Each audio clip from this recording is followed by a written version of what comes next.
Good morning पिला माने मु शिक्षयित्री सागरिका पात्र पूर्णचंद्रपुर गवर्नमेंट यूपी स्कूल बारिपदा। आज आम तुम षष्ठ श्रेणी भूगोल बहीर पृथ्वीर महादेश एशिया विषय रे पढ़ा। तुम मैंने ये चित्र बुझीपार भूपृष्ठ स्थलभाग और जलभाग को नहीं गठित।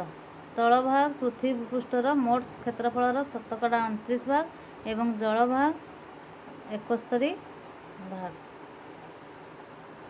29 भाग स्थलभाग को 7टी महादेश रे विभक्त Karachi. Asia, Australia, Europe, Africa, north America, south America एवं अंटार्कटिका। चित्र रे एशिया महादेशटी को समस्ते देख। एशिया महादेश क्षेत्रफल और जनसंख्या दृष्टि पृथ्वीर बृहत्तम महादेश। यह 10 डिग्री दक्षिण अक्षांश और 80 डिग्री उत्तर अक्षांश एवं 25 डिग्री पूर्व द्राघिमा और 170 डिग्री पश्चिम द्राघिमा मध्य अवस्थित।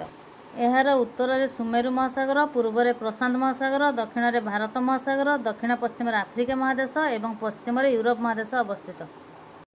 भूप्रकृति अनुसार एशिया महादेशर केन्द्रांचल में पर्वतमाला, दक्षिण में मालभूमि एवं नदी उपत्यका और उपकूलवर्ती अंचल में समतल भूमि देखा जाए। यही महादेशर केन्द्र भाग में अवस्थित पामीर मालभूमि पृथ्वीर उच्चतम मालभूमि। यह पृथ्वीर छात कहुए। पृथ्वीर सर्वोच्च शृंग गुड़िक मध्य एभरेस्ट शृंग हिमालय पर्वत में K2 किंबा गडविन ऑस्टिन काराकोरम पर्वत उपर अवस्थित।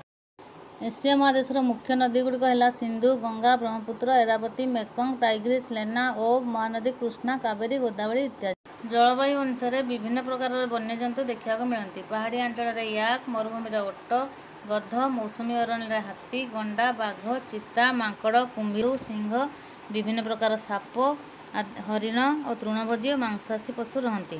तुंद्रा अंचल में बलगा हरिण, धला भालू परी लोमस प्राणी देखा जाती। एशिया महादेश में तुंद्रा उद्भिद ठारू आरंभ कर विश्वमंडल उद्भिद पर्यंत विभिन्न प्रकार उद्भिद देखा जाए। स्टेपी तृणभूमि, मरु उद्भिद, मौसुमी अरण्य इत्यादि ए महादेश में रही था।